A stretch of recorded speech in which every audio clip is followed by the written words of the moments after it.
Happy Friday, everybody. Welcome to the Fumble Live. We have a lot to get into today, as usual. So here is the Fumble. Oh, wait, no. I need to tell you guys to subscribe. Tap the bell for notifications. Give this video a thumbs up. Leave a comment below and share it with your friends. Now, I jumped the gun a little bit on this one, but here is the Fumble Squad. I'm Devin Howard. You can find me on Instagram as @Devin Chris. It's your boy Chris. You can find me everywhere at CK2K. Happy Friday, y'all. It's your girl, Jackie Ray. You can find me everywhere at JRay the Fanatic. Hey, what's up, guys? It's your girl, Britt Johnson. You can follow me on all social media at I am Britt Johnson. I got too excited to introduce my co-hosts on that one. So just to reiterate, you guys, make sure you're subscribed to our channel. Tap that bell for notifications so you always know when we're going live or when we upload a new video. And leave a comment below. Share this video with your friends. Tell them to join the Fumble fam. Let's jump into our first news story, you guys. Wait, Devin, wait. Yes? Weren't you and Chris supposed to come up with the Friday thing? Yes. Okay, so I thought about it. Whoa, I forgot about that. Time out. Devin, I got something. Don't feel bad about me and Jackie have our little thing. We gave y'all Friday, and you guys a whole week. But I got something. Devin, we gotta take. We should do Wednesdays. So you be like, "Yo, Chris, what day is it?" And I'll be like, "Hump day." Okay. Stop it, Chris. Nope, stop it. No, we don't like it. We don't like it. We gave you Friday. There's nothing for Friday. What we gonna say? Friday, yay, Friday. Yeah, but so that's what I'm saying. Okay, fine. I guess we took Taco Tuesday. You can just say guess what day it is. Guess what day it is. Chris, we're gonna start doing that then. I like this. I know, right? High five, Britt. I was thinking the same thing. Like, okay. Okay, that's what we're doing. Oh my God. Haters early. I know, we got some our co-hosts are sipping the haterade today, Chris. There's a lot of people that have been sipping the haterade this week, and I'm going to be getting into some of that in just a second. But first, let's talk about LeBron and Anthony Davis. So LeBron tried out a new pregame tactic on Anthony Davis, and it apparently worked. He was on fire yesterday. He led the team to victory in Game 2 against the Blazers. So after the game, Anthony Davis revealed that LeBron gave him the silent treatment all day long. He said, quote, "He didn't say one word to me today." So I guess getting the cold shoulder from his fellow superstar was exactly what he needed, because he had that amazing bounce back performance, finishing with 31 points, 11 rebounds, 3 assists, a steal, and a block.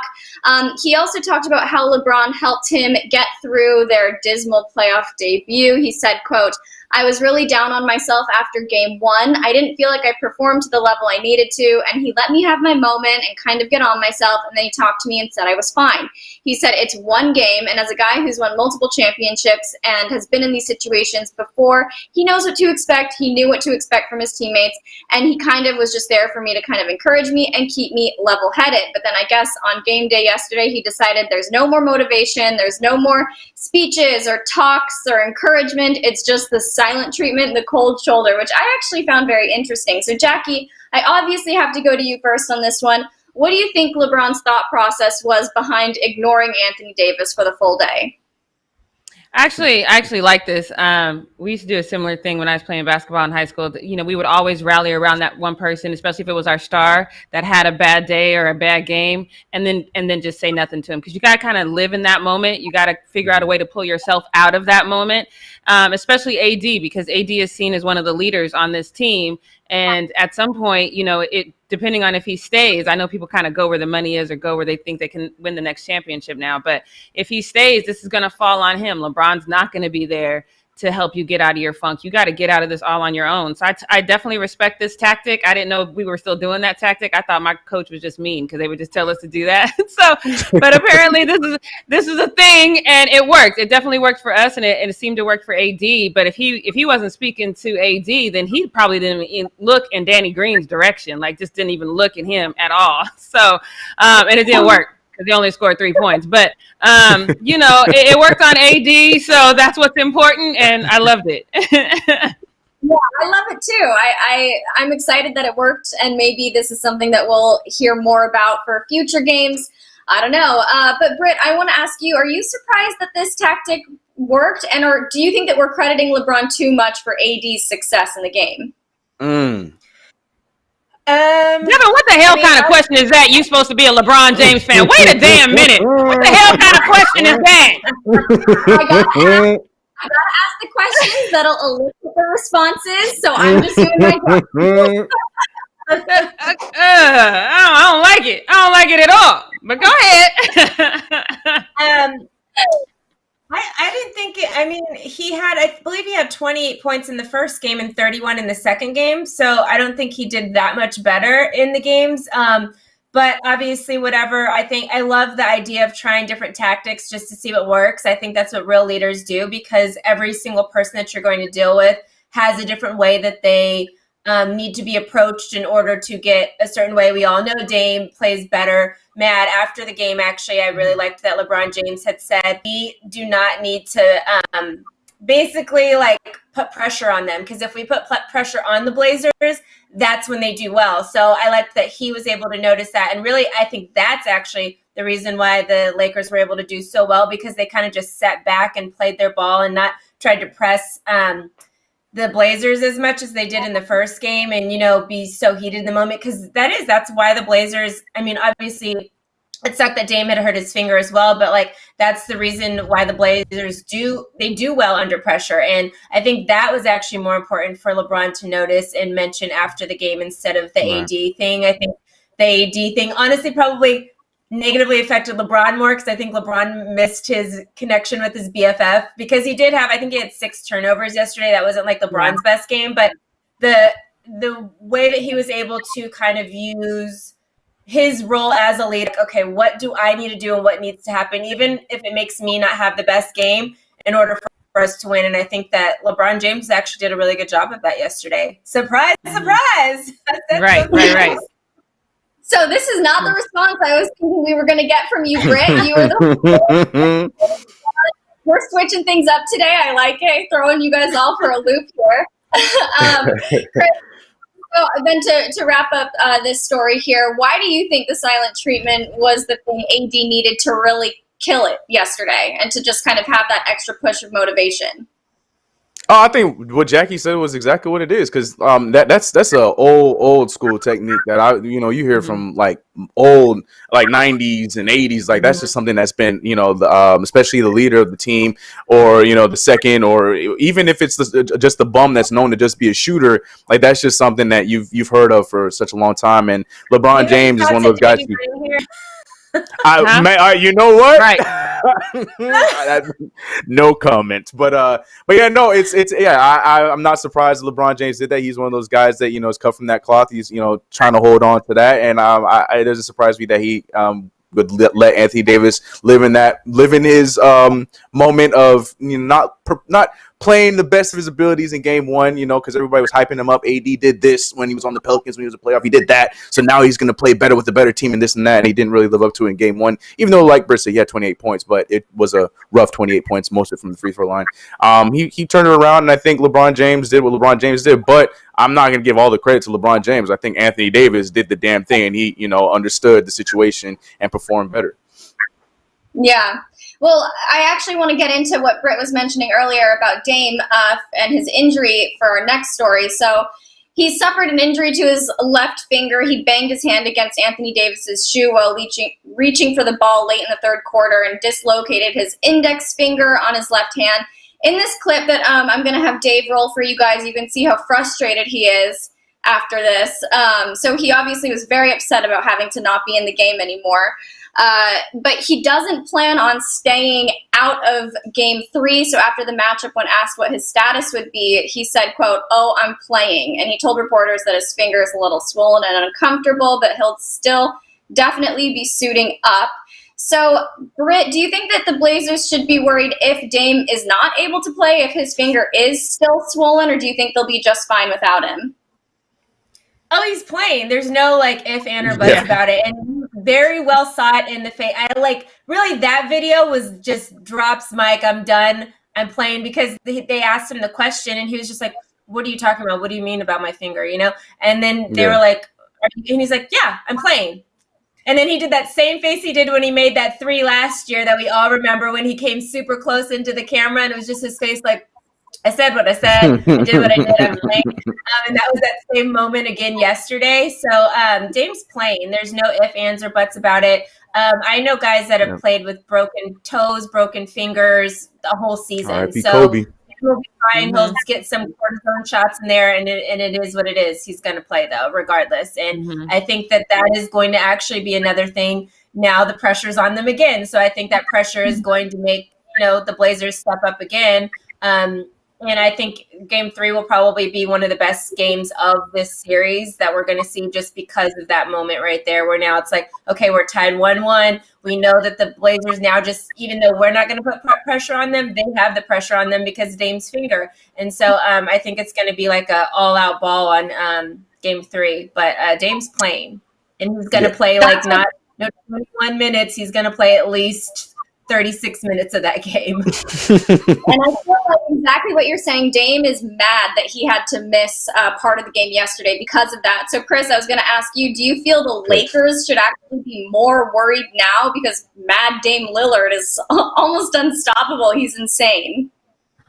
My answer does not change for the Lakers. If they have not been worried after Game 1, then they obviously didn't learn anything. I think, they should be worried regardless of this entire series because they understand that the Blazers are not just a walk in the park. So, yeah, definitely, especially with Dame coming back, you know what to expect with Dame. They should be worried every game until this series is over, no matter what. Like, they shouldn't take their foot off the brakes, even if there's a word that he might not play. They should be ready to go out there and play every single game.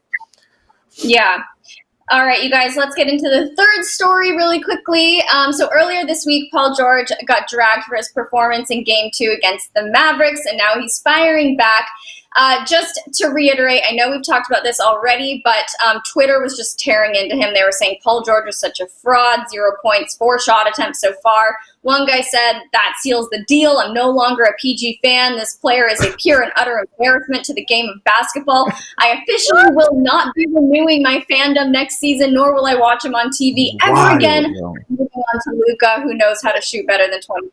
So that guy was real mad. But Paul George has a message for the haters. He clapped back with this image that we're throwing up there right now that says, I don't give a F what anybody think about me. F is you thinking about me for anyway. So if he thought he was bothered by the he's trying to tell us that he's not. But to me, when you post something like this, it shows that you are a little bit affected by the criticism. So I thought about this. I was like, you should have just said less. But do you agree with No. Well, Devin's frozen, so let me just chime in. Oh, there it is. I don't know who your question was for, and it's freaking me out, this pose you're stuck in. Okay, there you go. Good job. He's back. And like this. We got the gist of it. We got the gist of it. So are you asking if he should have said anything at all? Was that the question? Yes, let me just ask again. Britt, I was asking you. Is this a situation where he should have said less, or are you glad that he clapped back?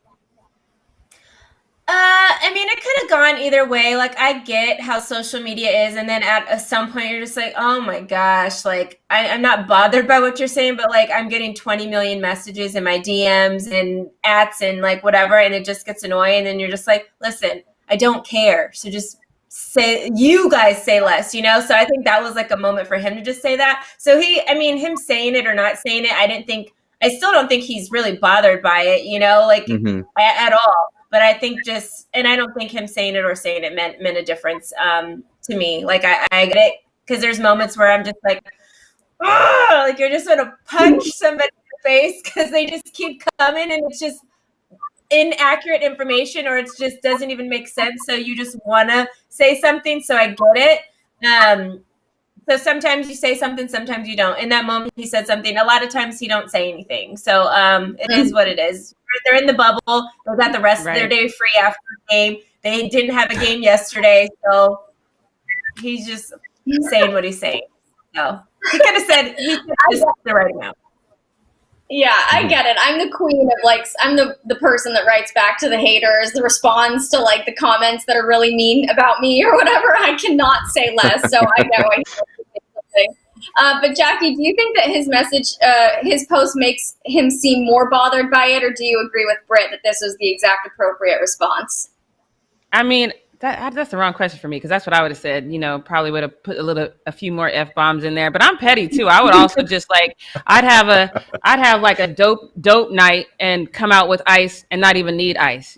Just because, you know what I mean? Because I'd patent an ice shirt just to wear it around all the time and be like, yeah, I'm icing my shoulders, you punks, something like that. I'm just petty like that because it doesn't make sense. Especially, I feel like people who are saying this don't really know his backstory, don't really know that he had a full on surgery. You know what I mean? And then if you don't know that about him, then maybe shut up. I don't know. The whole thing just seems ridiculous. That makes too much sense. Totally... right. I'm glad he didn't explain. He's like, listen, guys, I had surgery on my shoulder. That's what makes me realize he didn't really care. Or he was exactly. Well, Chris, so where do you stand? You obviously agree with Jackie and Britt, but do you have any other thoughts you want to add before we move on to the post-up? Britt's last point was my point, 100% that. The way he said it was fine. Obviously, it bothered him, but he handled it fine. I had no problem with the way he handled it. If he had gone in saying, well, if you guys remember, I had a surgery, if he went into stuff like that, then I'd be like, come on, Paul, that's not a good look. But I was fine with the response. Respond all you want. And then we're probably not going to hear anything else from it because, like he said in the post, he's done with it. Stop worrying about me. I'm cool with it. Didn't he do that though? Didn't he last week? I had 6 surgeries or whatever. Wasn't that him or was that someone else? Am I misremembering? Was that him? I might have missed that. If that's the case, that's different. Right. It was a situation, but Chris, take it away for the post up. Yes. It's time for post up. Still fuzzy edition, not funny. Hopefully it's funny. Fuzzy edition with your boy. It's so fuzzy. It's funny. It's your boy Chris. What's up, everybody? Yes. And we are starting off at the top. Okay. Now I'm not gonna sit here. I already saw the comments. I'm gonna let you guys have it. So I'm gonna give you guys 5 seconds to go ahead and laugh. All right. Yes, the Knicks did not get the top 3 pick. Go ahead. You guys get it all out of your system. All right. Go ahead. You got 5 seconds. Yeah. Nobody using it? I appreciate that. All right, you guys good? Okay. Yeah. Yes, that's right. Thank you, Devin. That's right. Your friendly neighborhood Chris is not going to be getting his dream of having LaMelo Ball as a Knick, at least traditionally. Who knows if the trade happened? Who knows? I'm not betting on any of it. I moved on. Statistically, wasn't going to make sense. I wanted it. Knew it was going to happen. Here we are. But yes, laugh it up. Either way. As upset as I am and any other Knicks fan, no one was more upset than our president himself, new president Leon Rose, who was out there when the pick was announced. I've said it many times in the past. This dude looks like a damn mob boss, but none more than when he found out he was not getting the top pick. Check out my man Leon Rose's face after he found out we were getting the 8th pick. The New York Knicks. All right. We have a double jump. That means that both Charlotte and Oh yeah. Mark Tatum, I'm sorry, but you about to be swimming with the fishes, my guy. That is not a look that I want to see. There needs to be a text or a tweet coming out today being like, oh, I read it wrong. I'm sorry. The Knicks didn't get 8th. They got first. Is that what you want me to say, Mr. Leon? Is that okay? Yeah, they got the first pick. But it's maybe there's going to be a move that somebody can't refuse and before the draft comes up. We'll see. But now I'm over it. Moved on. But somebody else that got a lot of attention in the lottery was Steph Curry because he had a new look. I don't know if there's more I can say to that. Steph Curry came out with a new look, and I'm always cool with, these dudes trying out new hair. I know I've had damn near every hairstyle in the book. I've had flat tops, afros, fro hawks. I've had everything. I've had all of them. I had the Gumby. I've had every haircut under the sun. So I'm always down for somebody trying something new. But when it don't work, I'm going to call you out on it. And I feel like Steph Curry's braids was one of those situations. If we can get that picture up, Dave. See, initially, I didn't have beef with it. I think the beard combination was cool, but my problem was I can't talk because mine's a little rough right now, but at least you can see mine. Where the hell is Steph Curry's hairline? It's just. So do you know what this looks like? And this is terrible, but they have lace front cornrow wigs. So that's what it looks like. That little no. white space. It looks like where he glued it down. That does not look real. I'm so sorry. It looks like glue. I don't care what you say. That is a cornrow wig. That's a wig. Oh my gosh! Yeah, I look, and he owned it, man, and it probably was just Aisha who did that before the draft. Like, today's your big day, honey. They haven't seen you on camera in a long time. Let me do your hair something special. I don't know, but all that being said, Aisha Curry was a fan of it because we saw a different angle of that same hair on her IG story, and she was loving it. She got a picture of him. He was there chefing it up. No, he's charging his phone. I thought he was in the kitchen. I lied, but yeah, she loved the hairdo. And from a different angle, it looks a bit better. Steph Curry being his goofy self, it looks a bit better. But I'm just trying. Like, I want to get I want to pause it. I want to get a marker and just like draw out the hairline because I really can't find it. I don't know what's going on with it. But from this angle, I can handle it a little bit better. From the other angle, like Jackie said, it definitely did not look like it was his actual hair. But regardless, Steph Curry, man, you spending your time off doing whatever you want. Do what you got to do, my guy.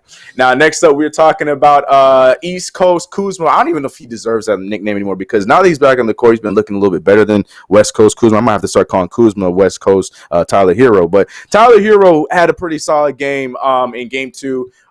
In the Heat versus Pacers series, so much so that even though he's on cloud nine, he's doing well. The audience on the hot audience, excuse me, the announcers are hyping him up and his teammates are hyping him up. His veteran Jimmy Butler had to mess with him a little bit, saying that he wants that tag on his IG and on his tickety talk.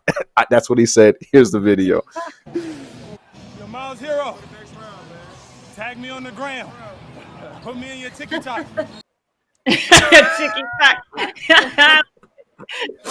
Oh man, it was a lot. TNT showed the entire back and forth. It was them going. He was giving him a hard time. You can see Tyler like, not now. I'm hot. I'm doing well, Jimmy. Leave me alone, Jimmy. Leave me alone. But Jimmy was just going on. It was a funny interaction between the two. But that's his rook, man. That's how it's supposed to handle, and that's probably going to be better. That's going to benefit him throughout his career. So shout out to. I'm gonna call you by your name today, Tyler Hero. No East Coast Kuzma today. But sticking with these two players, actually sticking with Jimmy Butler. Jimmy Butler post-game, he threw some shade. I don't know how else to put it. To me, these comments seemed like there was a little bit of an overcast in the interview as he kept talking because I was sensing some shade. It was a simple question. The answer was spot on. It was definitely toe-to-toe with what the Heat culture is for those who listen to Dwayne Wade, Pat Riley, Udonis Haslem, Shaquille. Anybody's playing for the Heat, you've heard all the stories. LeBron James talk about how real it is to play for the Heat and how, there's no punches held back when it comes to people communicating and whatnot. So you've known this for a long time with Heat culture. But it just felt different coming out of Jimmy Butler's mouth. Now we know that Jimmy Butler's been ridiculed in the past with playing with the Timberwolves and not having a good rapport with Cat and Andrew Wiggins and calling them soft and being straight up, and they didn't like that, which led to him then getting moved. And he still had some issues a little bit with the Sixers, even though he had a better relationship with the Sixers. Some stories with him and the Bulls. Well, it turns out the Heat, he's not having those issues, but he remembers some of those issues he had in the past. Here's Jimmy Butler talking about the difference of playing the Heat compared to his other teams. Has allowed you to thrive at this level? Get to be me. Get to cuss people out when they're not doing their job. You're going to cuss me out whenever I'm not doing mine. And we don't take nothing personal. It's on to the next play because everybody knows that whenever I say something, I mean well. It may not come out the right way, but I mean well. And it goes that way across the board. You don't skip over people to get a message. You go right to them. And I think here, another shot. That's how they want it. We thrive like that. We play great basketball. Bridge Johnson, talk to me. Do you think that this was definitely some shade at some past situations that Jimmy Butler was in? All his past situations, because really, I know it was all better everywhere he went, but there were always little teeny tiny little spats every single time he's been with a team in the past. And I think he was literally just indirectly shooting fires or shots at everybody. And all of those teams are not in the playoffs besides the Sixers. So they might as well not be in the playoffs. Don't get me started about that stupid team again too. Oh my gosh, I can't. Oh my goodness. So Well, yeah, Jimmy's Jimmy like, Butler. "Who's the problem now?" Now Jimmy's like, "Who's the problem? Is it Karl Anthony Towns or is it me? Maybe it's not me." Exactly. So there he goes. That's so true. That's so true. Look at them. That's right. The Bulls over there celebrating getting the 4th pick. The Timberwolves got the 1st overall pick. The Sixers can't do anything in the playoffs while Jimmy Butler's over here thriving with the Heat. You're right. Who's the problem now? You're right. Who's Go ahead. the Talk your problem talk, now? Jimmy Butler. Talk your talk, Jimmy B. Talk your talk. Speaking of talking talk. Moving on to this next one. Russell Westbrook. I don't know why I'm still like, oh my goodness, Russell, what are you doing? I should be used to it. I shouldn't say we. I should be used to it by now because Russell Westbrook is known to do his own thing when it comes to his outfits and what he wears when he's on the court. Well, we know that in the first 2 games of the Rockets Thunder series, Russell Westbrook has not been playing, but he has been very, very strong. His voice has been heard on the sideline as he has been a coach on the sideline. But in yesterday's game, he looked more like a lost Disney World tourist than he did a player or assistant coach. But he was out there letting people know. He was talking to the referees, letting them know like this is how it's supposed to be called. And the referee looking at him like, how am I supposed to take you serious? Talking to other assistant coaches on the Rockets, and he's like, I can't look at you with that duck bill mask that you're wearing right now, looking like a whole Oregon Duck squad.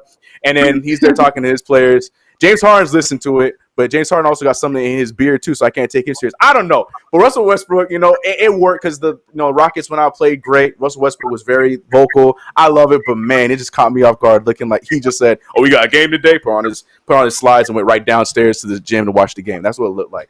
But Russell Westbrook on Russell Westbrook, right? So I got nothing else to say about that.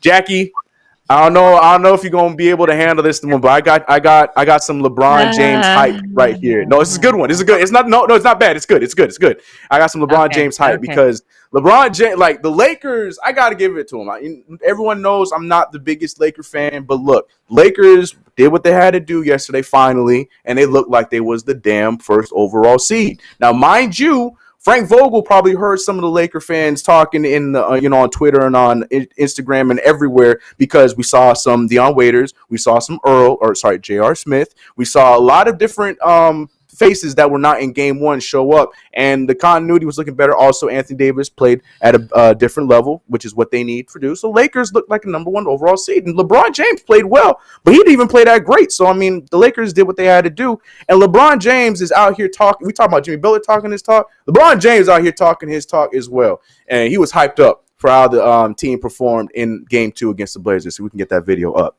Nature Boy in the background on the screen. Both guys thinking, woo! Here it comes. We're just built different.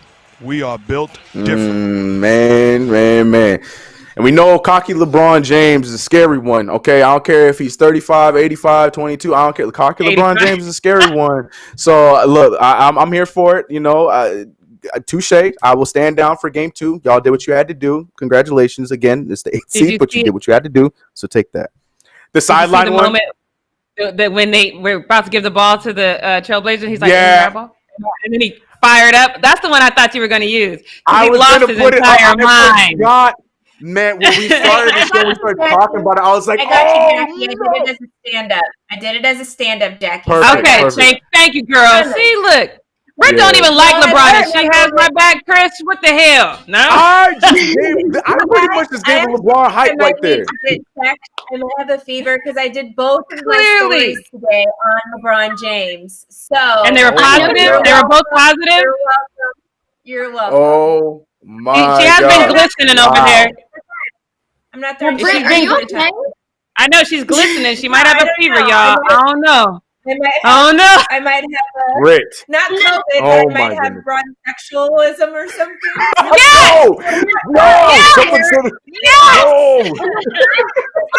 Hey, it's catching, girl. I'm gonna spread it. Shoot, I'm gonna spread it. Questions about LeBron too.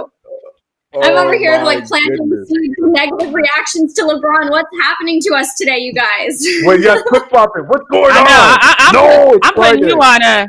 I'm putting you on timeout, Devin. You got one more time to put a little bit of shade on LeBron's name, and I'm gonna come over there and take all your Laker gear. You stop playing. I guess it really is Freaky Friday because we got Britt and Devin switching spots. It really is Freaky Friday. Oh my goodness. Gonna have to send Britt a gift basket now. Me and Devin put our big foreheads together and switch spots. That's hilarious.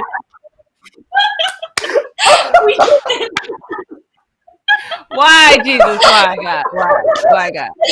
Oh my God! Don't put the camera on me. I didn't co-sign on the 5-head thing. Take the camera. Put it back on one of them. Oh my God! So we need to get y'all to put them back together at the end of the show. Like, oh my God! That is hilarious. Well, Jackie, so I tried to hype you up with that one because this next one I'm not sure if you're going to be a fan of. So I was trying to bring you up with some LeBron hype to kind of bring you back down because we have some unity in your going on with your favorite football team right now.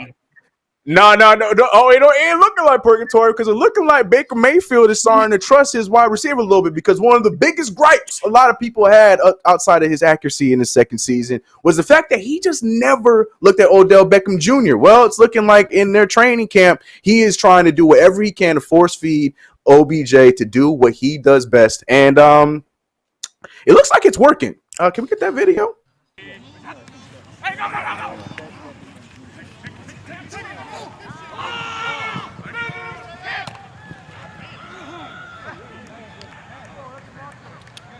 Up and under 2 defenders.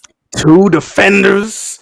That look at this duck. Watch the ball. Look at it wobble. He still made the catch. Yeah, Jackie and that's Ray. What Odell does. He makes catches. Jackie he makes Ray. Impossible catches. The reason why we like Odell is because but did you see the play? We talking about a practice, first of all, not a game. Practice. That's number 1. Number 2, did you see Baker Mayfield? This is the problem I have with Baker Mayfield. He drops back, and wherever he was going to throw the ball, that is the only place he is looking. He does not have a second look. So, yeah, this looks great because Odell was his first look. But if Jarvis wasn't open and Odell was, he's not going to see him. He don't get no credit for this. No, it's still purgatory. Stop it. See, no, that's hate. That's all hate. No, the point of the matter was the fact, like the last thing you just said, because before Odell could be slightly open, but to Baker, it's like, no, that's not open enough. I got to go somewhere else. Right. Jarvis. This time, now he's pulling a little bit of trust, and you know, OBJ with the ball in his hands is a very happy Odell Beckham Jr. So I'm just saying that purgatory looking like they might. That's why you're going blurry, Chris. You went clear and now you're back to blurry because purgatory knows what purgatory is. That's what's happening. All right. And here's the thing: I want this to work. I even said at one point that they were going to be the kings of the north. Oh, check the tapes. I said they were going to be kings of the north. Facts. I said it. But then I saw who Baker Mayfield, and he does not have a second look. If he develops a second look in the regular season when it is not practice, I will co-sign on this. Maybe now he's getting out of purgatory. But until then, this is practice. It was still his first and only look. I'm not buying it. That's fine because I still got the reaction I wanted. Y'all get that? Everybody got the reaction? We good? We got riled up Jackie Ray. So I went, right? All right, post up. Let's get it. Okay. Last but not least, we are going to the world of baseball.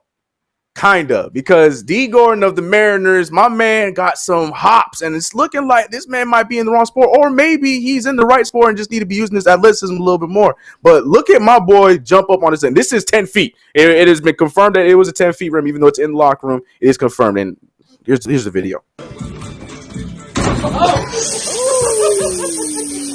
And look the walk. Watch the walk. Watch the walk. Watch the walk. Watch the walk. Watch me walk. Watch me walk. Out here looking like John Morant. Out here looking like John Moran saying, look, can we say it one more time? Look at it. Look at it. Watch the walk. Y'all saw me. I see you on the practice field. Let's get it. Look at the walk. He ain't stopping looking at nobody. Oh, I love it. I'm all here for it, man. On that note, that is it for me here on Post Up. All right. Thank you very much, Chris. That was a great post up. Good way to go into the weekend. Oh, I'm full screen. So I guess you guys thanks for my singing solo. So Jackie, tell us. I love it. What we gonna do, yeah. If you guys don't know, Devin is inspired by Mariah Carey. She holding the ear and finger and everything. She definitely channeling her inner Mariah Carey, and I am so here for it. All right, so look, so yesterday we told you about the officer Alan Strickland who We actually finally saw the video of the interaction between he and Masai, and it was obviously that Masai was not the aggressor.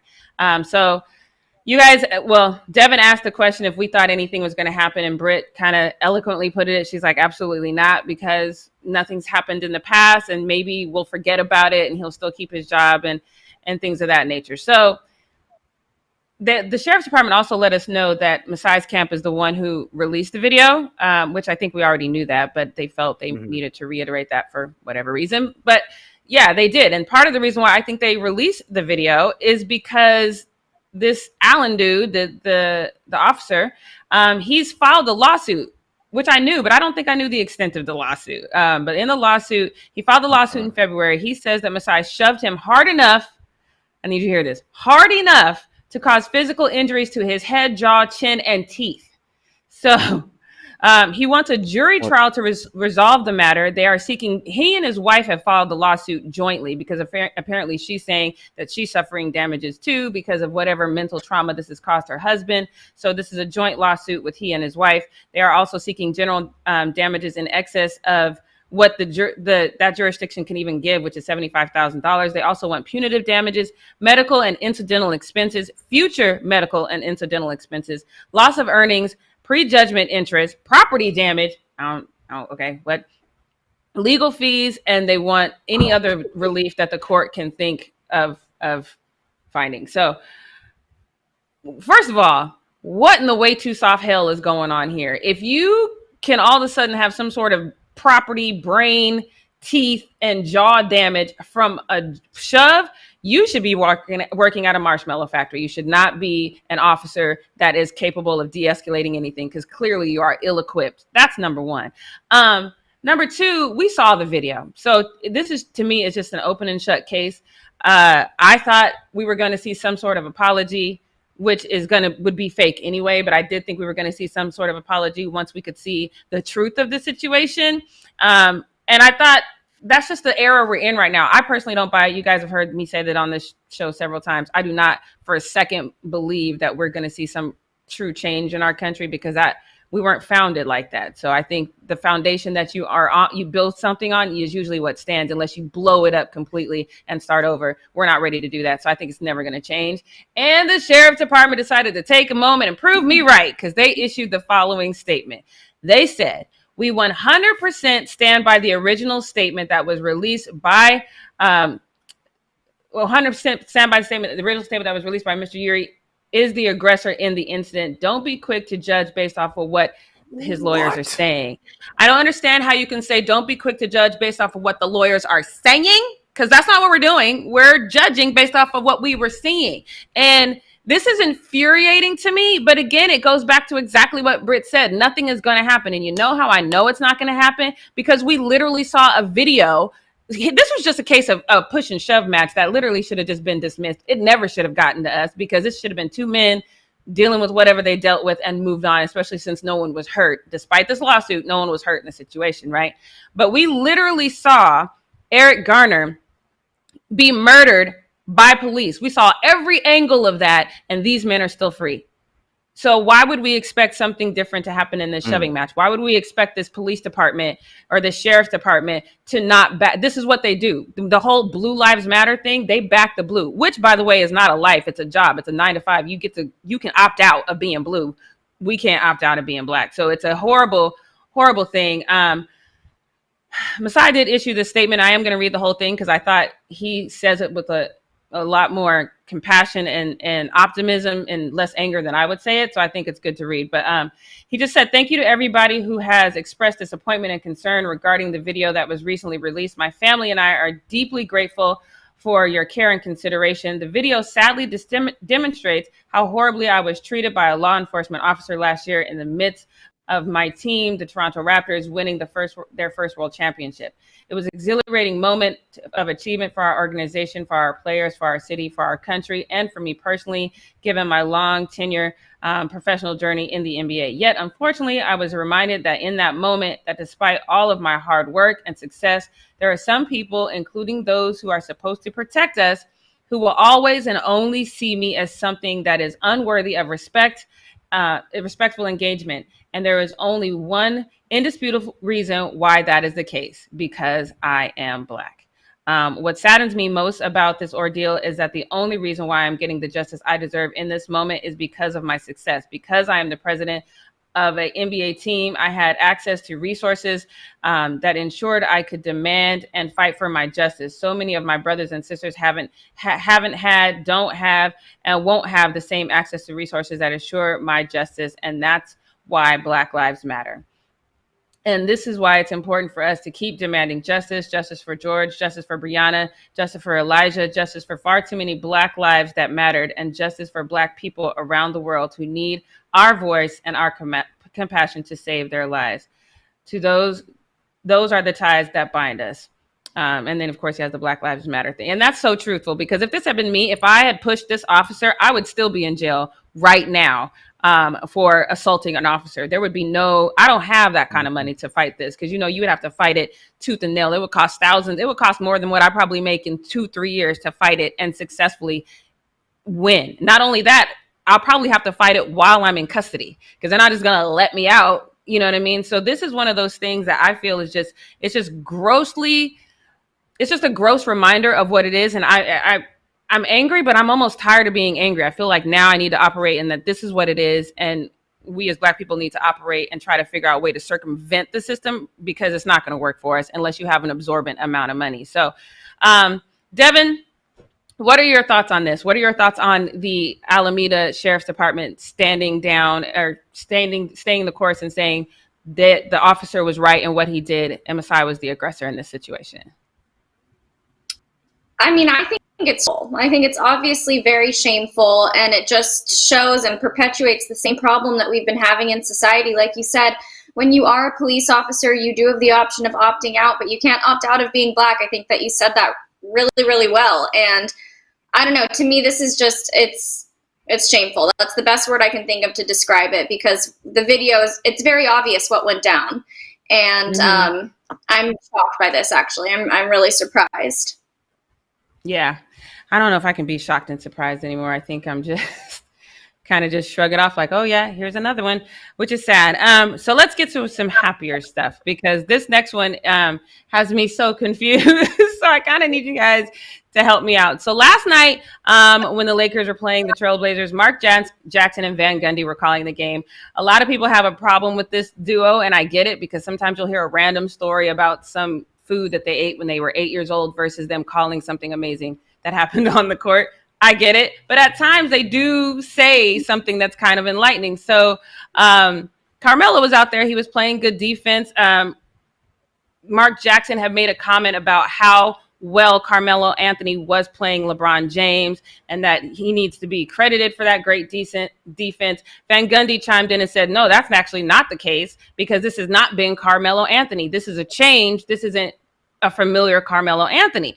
So Mark Jackson says, okay, well, if that's the case, then his coaches need to bear some of the responsibility for that, because clearly he came into this system and he's committed to the system that's in place here.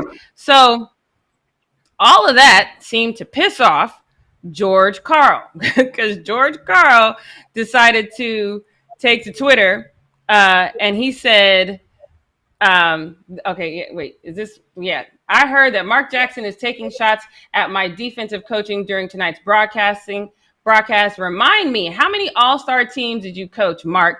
How many defensive players of the years? How many finals appearances? How many of my teams became dynasties right after I left?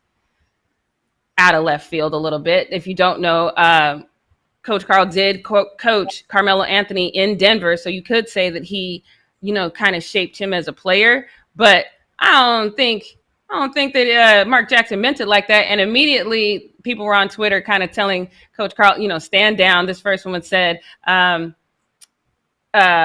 wait, which one is this one? This first one said, George, don't do this. You know damn well that Mark was blackballed from coaching. He was a damn good coach, period. Not to mention an amazing play caller and commentator. And then the next one kind of said the same thing.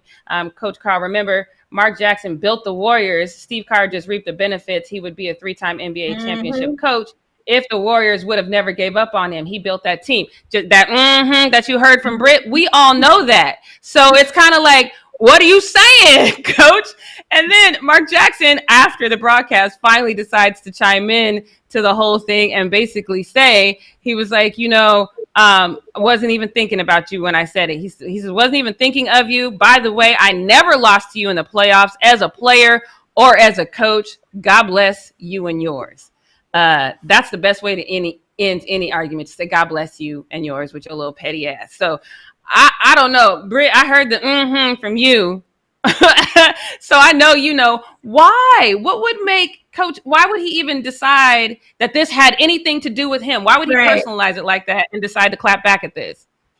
Somebody had amnesia about their own personal experiences and Mark Jackson's history, and somebody was felt a certain way themselves. He was probably watching the game himself and felt that stuff while he was watching it, and then decided to respond based off that, because he felt guilty himself. He knew what it was himself, and that's why he immediately directed it toward that situation and made that conversation way different than it should be. And honey, we know Mark Jackson. We know his record. We know that still to this day, that is pretty much that same Warriors team that Mark Jackson built. Yep. And I have never been one to be like, Steve Kerr does not get the credit. That's Mark Jackson's team. I've always from day one, and everybody else agreed here in that situation. So don't come for Mark Jackson, because you're coming for a lot of us then. We coming after you. Yeah.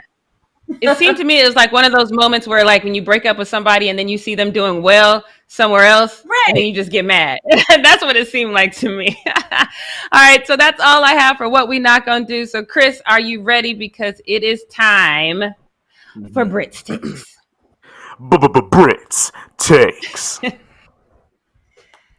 All right, so we had, coach and announcers getting into it, but now we're going to have some wives, girlfriends, sisters, baby mamas, all that kind of stuff, and get into it in this situation. And is it okay for this to happen? So we often talk about athlete trash talk. We have a whole segment on the Weekend Zone. If you guys don't watch the Weekend Zone, here is a plug for that. It comes on Saturdays with me, Chris, and Jackie, so make sure you tune into the Weekend Zone. But we have a segment on there that Chris called Athlete Trash Talk, and it's basically athletes kind of just going at each other, usually on social media. And, usually more times than not, usually that stuff is just on the court or on the field kind of stuff, just where it's like then it transitions to social media after. But they usually still continue to talk about the same thing. They're not talking about each other's wives and whatever the case is, unless you want to go Kevin Garnett and some Honey Nut Cheerios and stuff like that. But usually they stick to their sport, right? But what changes the game in a lot of these instances is when the significant others or sisters decide to get involved, and it often makes matters worse. So just a couple weeks ago, we were talking about Dame Lillard and the Patrick Beverley situation with Paul George and all that kind of stuff. And, when they were just talking about it, it was just about basketball. And then obviously Dame's sister into it and say something about Paul George's baby mom being a stripper and yada, yada. Then Paul George's baby mom wants to come out and turns this whole thing. And then at the end of the day, the players had to go and apologize. Whereas if it was just left at the trash talk between them, no apologies needed. But once family gets into it, it turns into a whole different thing. Obviously, we know Ben Simmons' sister is notorious for clapping back at people on social media. And really, it's just because her brother never says anything. So sometimes, in a sense, it could seem like Ben Simmons is a little soft, according to a lot of social media people, because Ben Simmons never really responds to stuff. And it always just looks like his sister has to take up for him. But I get it. That's his sister. She's going to do what she does. But a lot of times it then turns to look like Ben Simmons is just a little soft. And then we have Ashley Kelly. So my take today is basically there is a time and a place for everything, baby. So yes, sometimes I usually am on, hey, maybe y'all should just stay out of it. But there is a time and a place for everything. And this is going to be my example of that right now. So Ashley Kelly, we all know and love her as Dodgers fans. She is the wife of Dodgers pitcher Joe Kelly. Obviously, there has been a recent war between Astros and the Dodgers because obviously of the cheating scandal, and the Astros getting into trouble. We knew, I said it at the beginning when the Astros and Dodgers were going to play each other at the beginning of the year, new MLB season, that it was going to be the best games to watch. There were suspensions given out, all this kind of crazy stuff.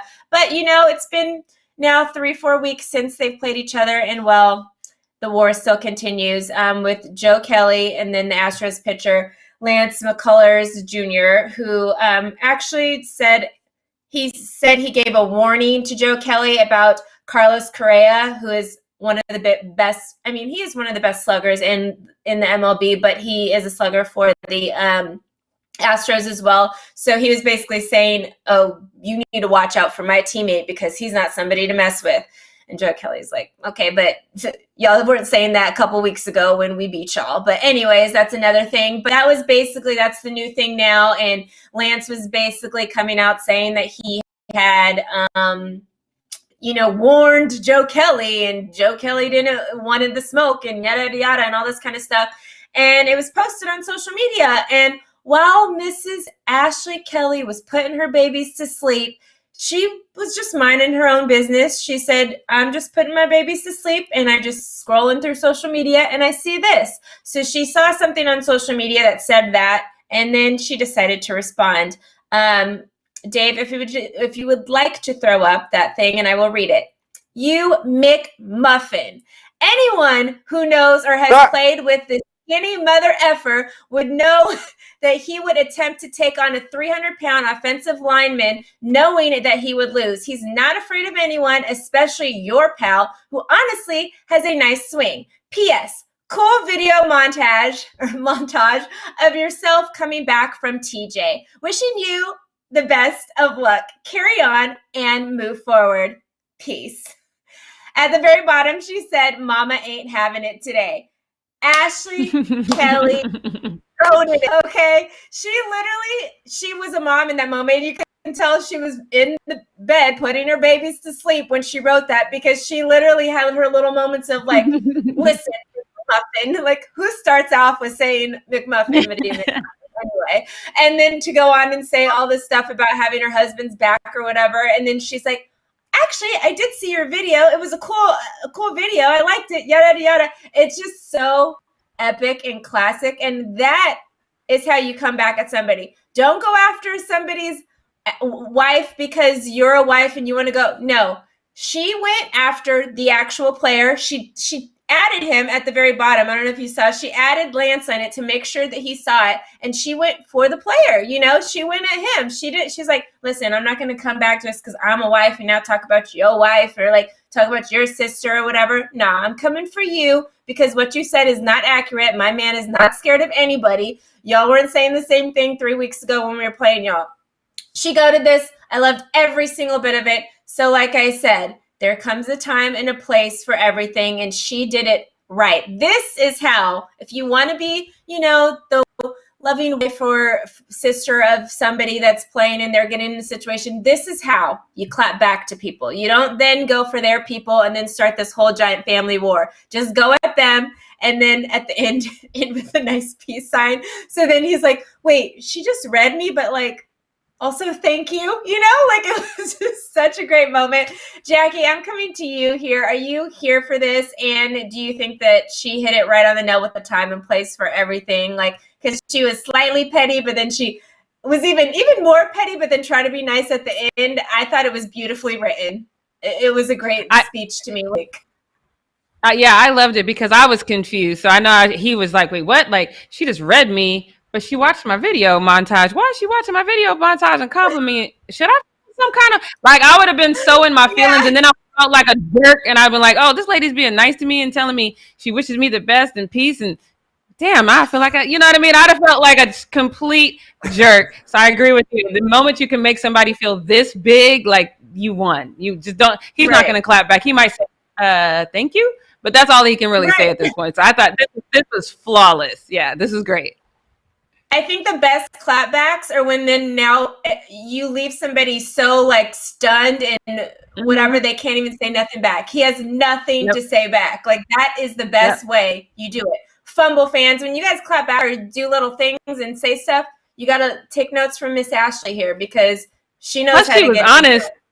She was honest about her man. He'll fight somebody knowing he gonna lose, but he gonna fight anyway. Right. He'll fight you, So I like that. Honesty, love, and a slap. Perfect clapback. Yes, exactly. I love it. So that is it for Brit's take today. Really quick, I actually had some homework for Chris Clark. So, No, thank you. Chris, I have some thank homework for you, my guy. And this is only just because we have a couple minutes left. So, obviously, we know about your Knicks yesterday. Somebody had posed a question. Somebody posed a question, okay? So, this is your homework. The Knicks have had 10 lottery picks since they won the 1985 NBA draft lottery. They haven't moved up above their draft slot once in 35 years. Can someone tell me the odds of that happening? Chris, your duty this weekend is to find out the odd percentage of that actually being a reality in life. Sorry. So I was a good student growing up.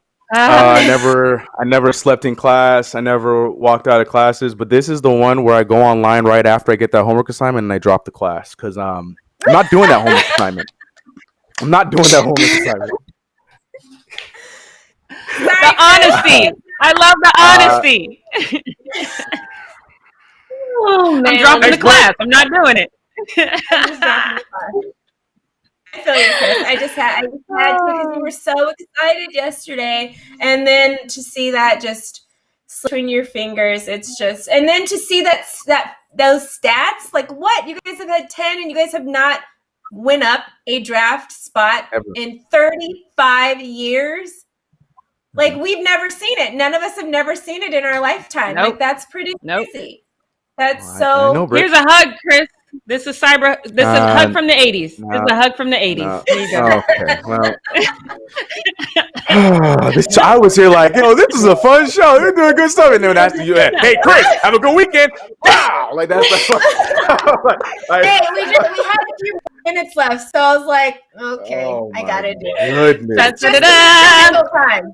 Just so we feel time. Chris, we've got to make fun of you at least once in every show. So this was it. So glad. All right, you guys. Well, on that note, we will be back again with our live show on Monday at 11 a.m. Pacific Standard Time. As Britt mentioned, there's Weekend Zone coming up tomorrow, so make sure you tune into that and subscribe, tap the bell, leave a comment below, share this video with your friends. Wash your hands. Wash your hands. I wash my hands of the lottery. That's why I wash my hands of. Oh, okay, Mike walks away. Bye, Chris. Done. Bye. Ooh, yeah.